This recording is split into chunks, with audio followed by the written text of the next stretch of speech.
नमस्कार विद्यार्थी मित्रांनो, आज गुड फ्रायडे 3 एप्रिल 2026. तर आजचा हा दिवस गुड फ्रायडे तसंच या दिवसाला good Friday, black day, great Friday आणि होली फ्रायडे, प्रभूच्या उत्कटतेचा शुक्रवार म्हणून सुद्धा या दिवसाला ओळखले जाते. विद्यार्थी मित्रांनो, आजचा दिवस आहे गुड फ्रायडे. गुड फ्रायडे म्हणजे काय, तर हा एक दुःखाचा दिवस आहे.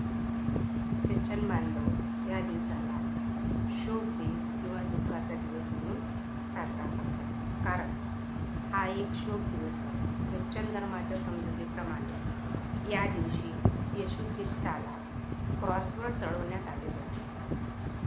म्हणूनच हा दिवस एक दुःखाचा दिवस, शोक दिवस म्हणून मानला जातो. तसेच काही देशांमध्ये हा दिवस राष्ट्रीय दुखवट्याचा दिवस म्हणून सुद्धा साजरा केला जातो. तसेच भारतामध्ये या दिवशी सरकारी व खाजगी कार्यालय तसेच संस्थांना सुट्टी दिली जाते. ख्रिश्चन बांधव या दिवशी चर्चमध्ये जाऊन येशूने जे बलिदान दिलं त्या बलिदानाबद्दल कृतज्ञता व्यक्त करतात. येशू ख्रिस्ताला क्रॉसवर म्हणजे फाशीवर चढवण्याचा हा दिवस आहे.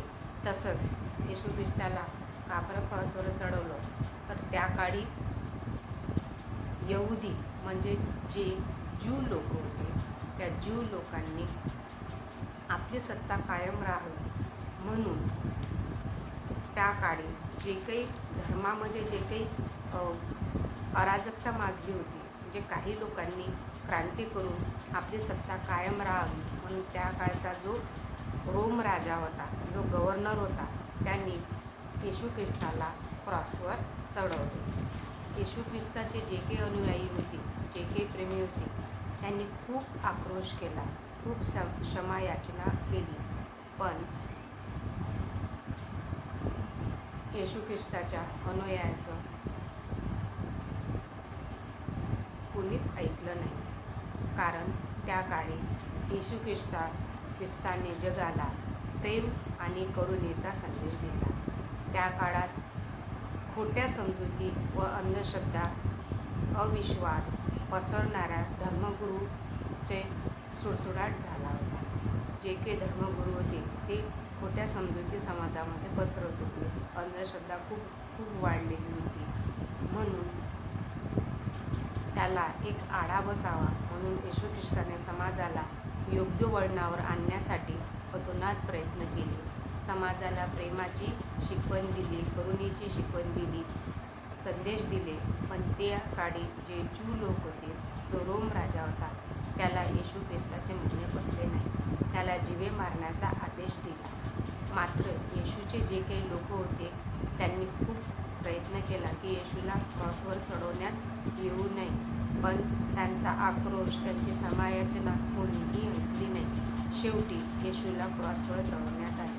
पण जेव्हा येशूला क्रॉसवर चढवण्यात आले तेव्हा येशूने परमेश्वराला क्षमायाचना केली की हे जे लोक जे काही करत आहेत, मला क्रॉसवर चढवत आहे, तर तू त्यांना क्षमा कर, कारण हे काय करत आहे हे यांना माहीत नाही.